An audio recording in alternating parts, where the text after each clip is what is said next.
Fear stands for false evidence appearing real. How many of y'all heard that before? False evidence appearing real. And did you know that fear is a learned response, and that babies really don't know fear? They have to be taught fear.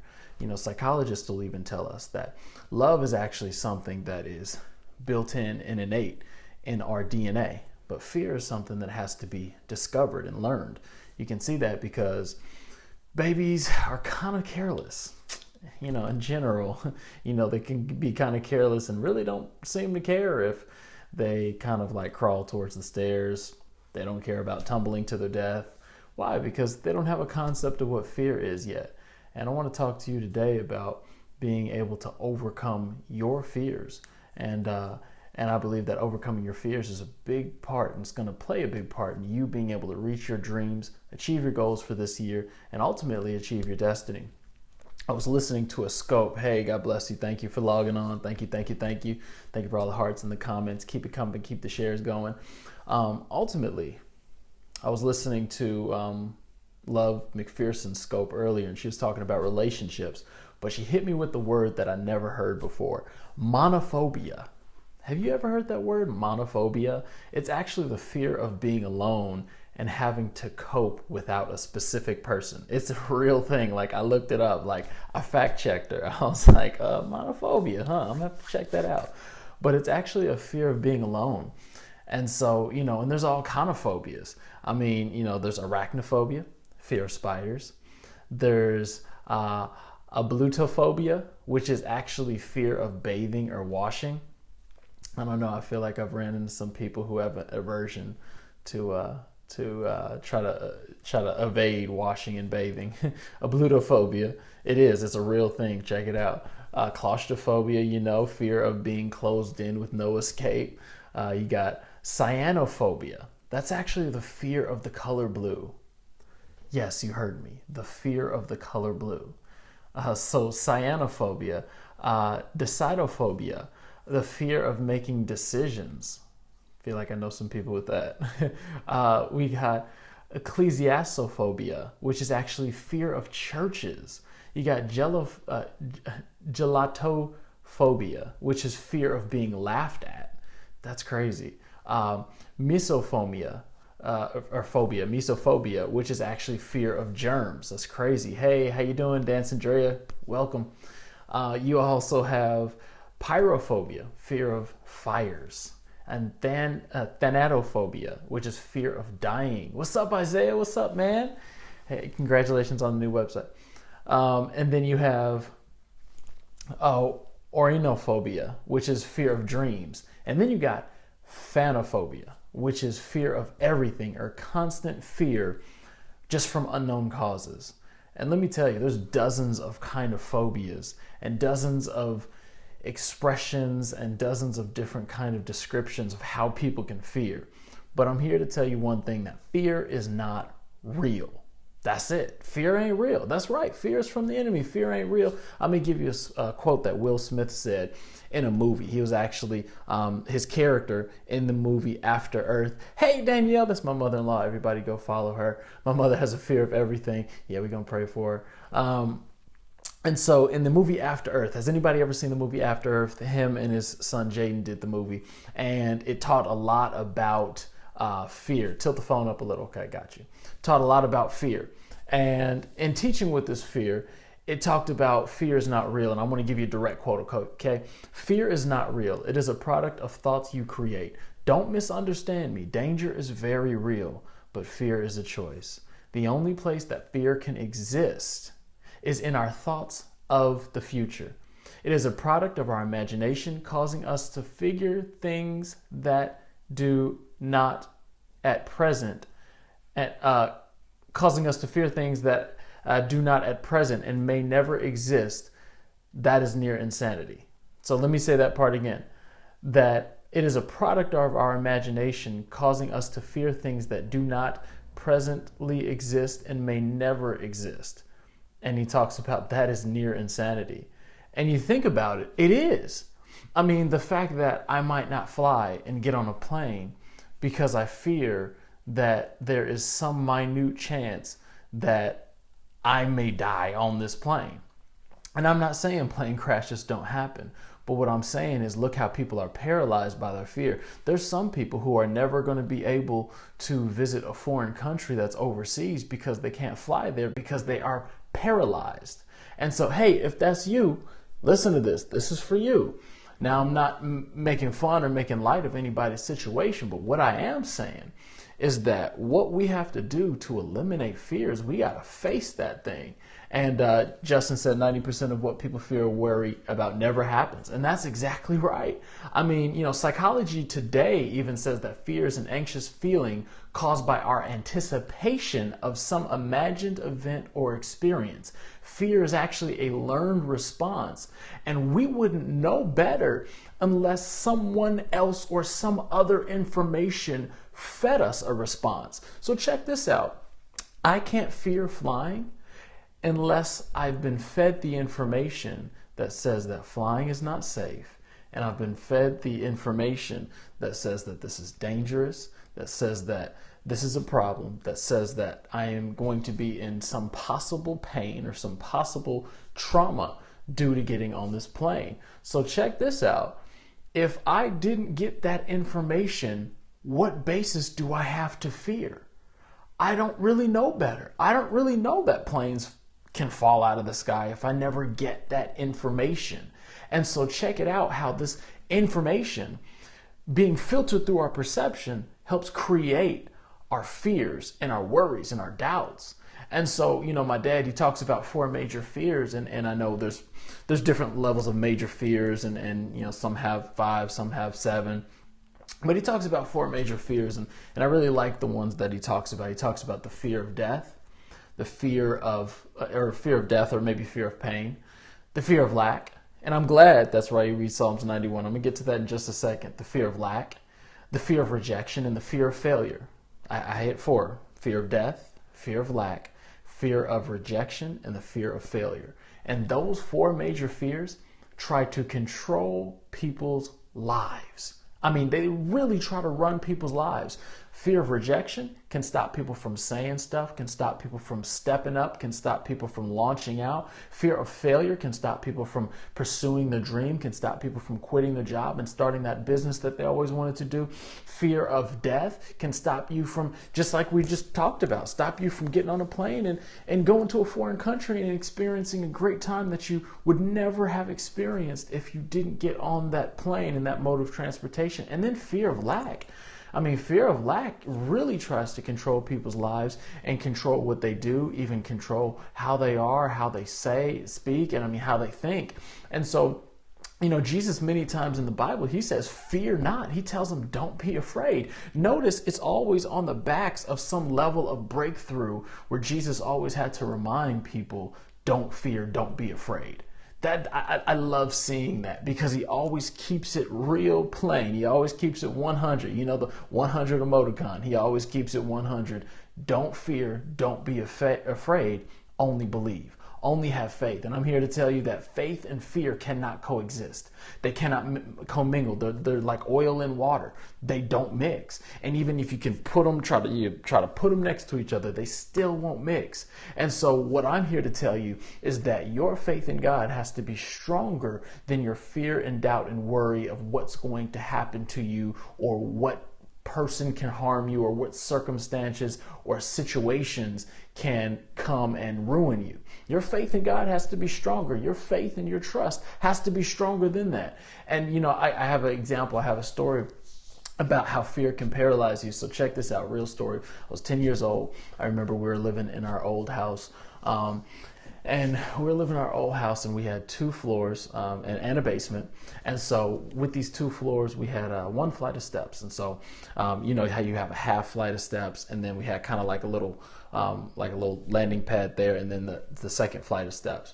And so when I was walking up the first flight of steps, it was dark. It was just me and my dad at home, and it was dark. And there were some of the lights on, but there weren't any lights on in the second floor. And so the only light that you saw was the light coming from the first floor. And so I was walking up the stairs, and I looked up, and I saw this big bright flash of white light all of a sudden. it was something. It was some kind of being. And like I said, it was just only us at home. And I saw something just flash. And I can see where I was from the stairs. You can see the hallway. And so it looked like there was just this being that real quick flashed from one door in one room right across the hall to the next door in the next room. And let me tell you, like, real talk, I was 10 years old. And like I was frozen. I didn't know what that was. I didn't feel like being the guy to like go quickly investigate. That was never me. I'm actually more of a cautious person by nature. So I wasn't like, ooh, let's go find out what that was. I was more like, oh shoot, maybe I should go back down these stairs. And so I stayed there, and I stayed there. True story. And I stayed there. And you know, I wanted to like check it out, but I was trying to figure out how to fight my fear. And hey, what's up, young boss? God bless you, man. I was trying to figure out how to fight my fear. And I tell you, no joke, I'm going to put myself all the way out there. By the time I got upstairs, I look at the clock and I kind of check out rooms. You know how you... trying to check it out. And so by the time I get upstairs, 1 hour had passed.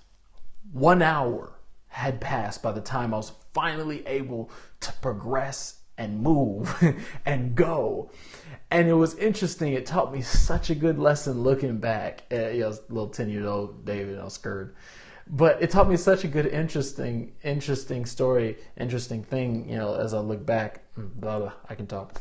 Taught me such an interesting lesson looking back is that fear will paralyze you to the extent of trying to make you waste all of your time and your energy while you know you need to be moving forward and you know you need to be progressing, but fear will try to paralyze you and try to make your time run out. And that's one of the most dangerous things about fear is it tries to make your time run out. And you'll see opportunities pass by. You'll see chances pass by. You'll see divine connections pass by. You'll see windows of just these different opportunities that you have to maximize on the gifts that God has placed in your life. And if you don't have enough courage and strength to walk through those doors, you'll be able to see those doors open and you'll want to walk through them and you'll feel like how I was.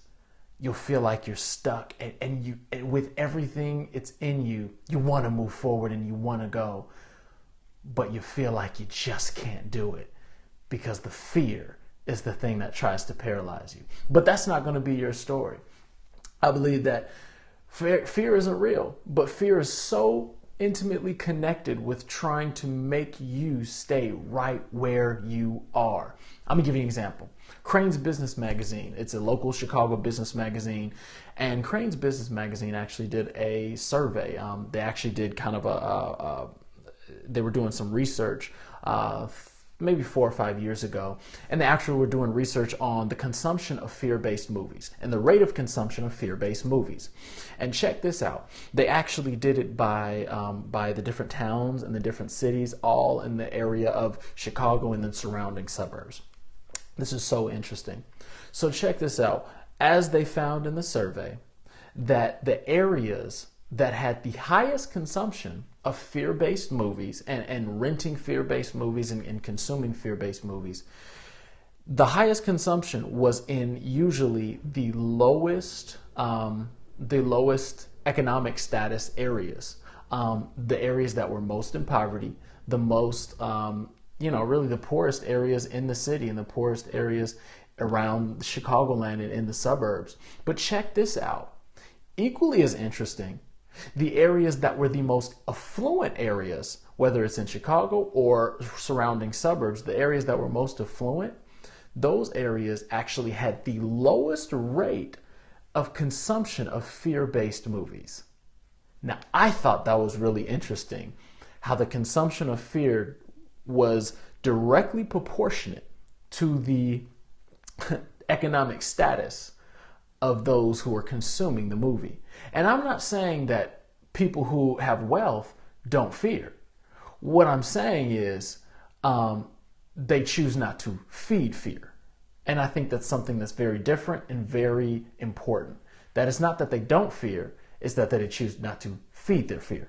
And so, so I'm here to tell you that you can overcome fear. And something that I saw somebody else say that I used to do too is read Psalms 91. Psalms chapter 91 is a great book for helping drive out fear, for helping to push out fear. It says in 2 Timothy chapter 1, verse 7, that fear is a spirit.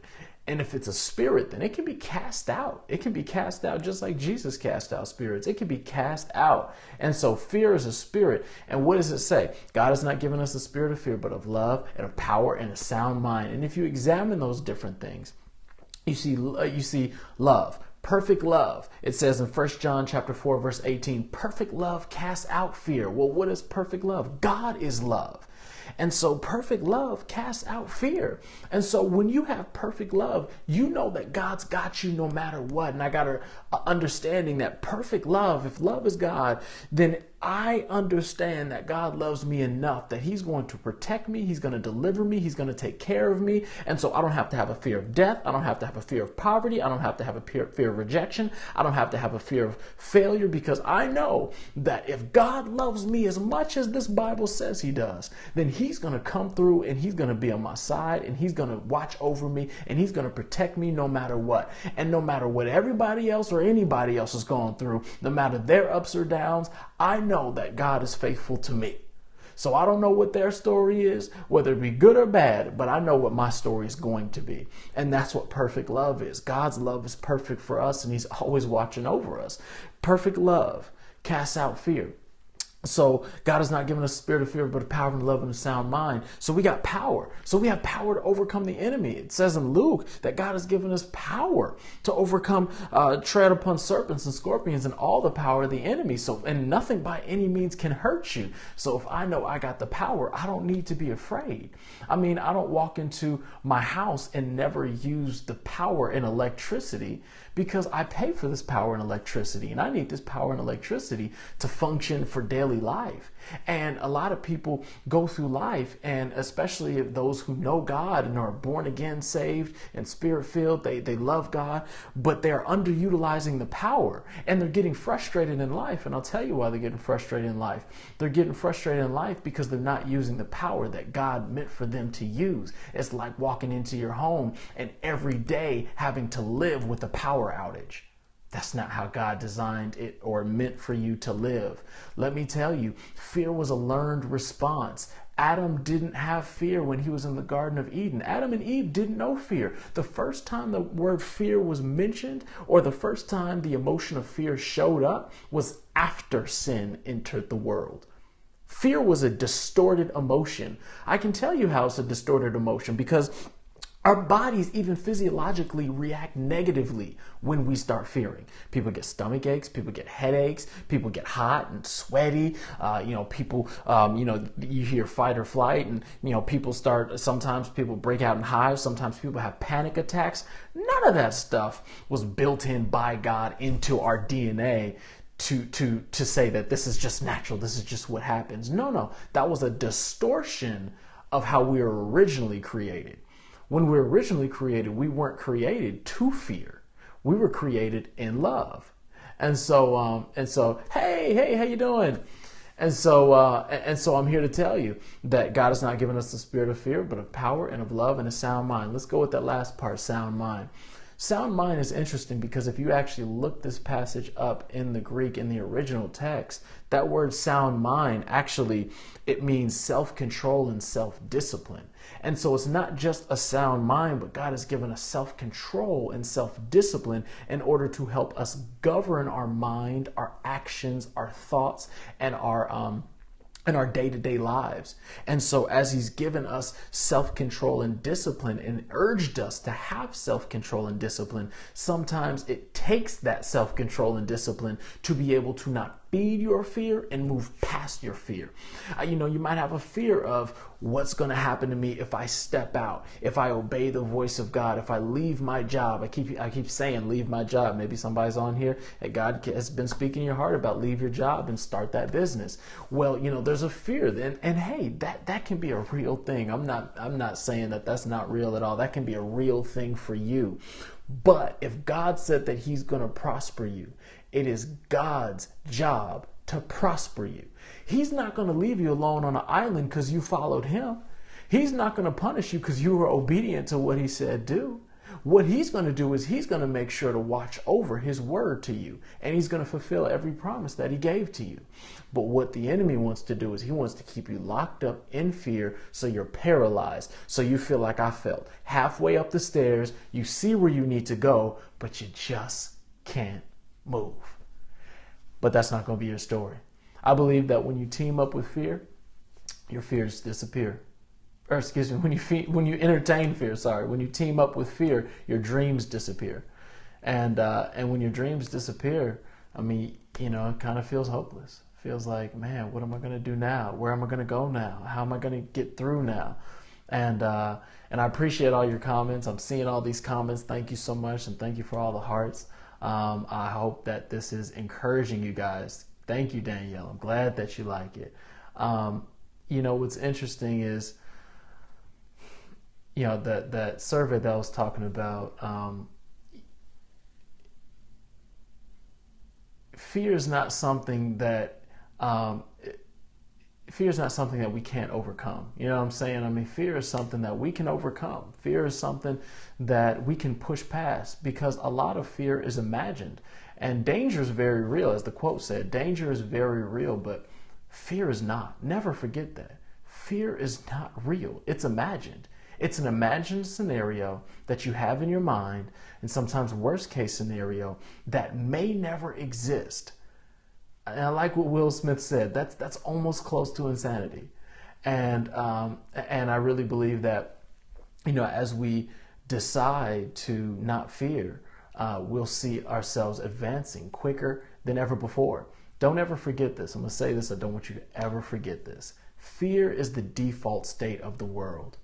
And unless you choose to have faith and push past fear, fear is always there, ready and willing to creep in. Have you ever had a situation where you feel like I'll give you an example. You have somebody who is outside your house.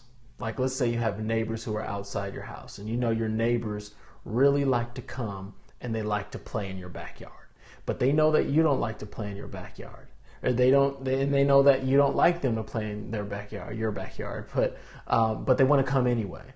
And so they decide to come whenever you're not around, whenever you're not looking. They're always ready to come. They're always ready to come and get on your property, infringe on your property. And that's kind of how fear is. Fear is always ready to come and get in and attack any way, any avenue it can get in. Fear is always ready, and you have to make sure that you always guard yourself according to the Word of God and stay in faith. Fear is always ready to express itself. That's why you can't listen to so much news. That's why you can't take in so much of this stuff. I'm not saying don't be educated. I'm not saying don't be up on current events. I believe in being educated and understanding current events.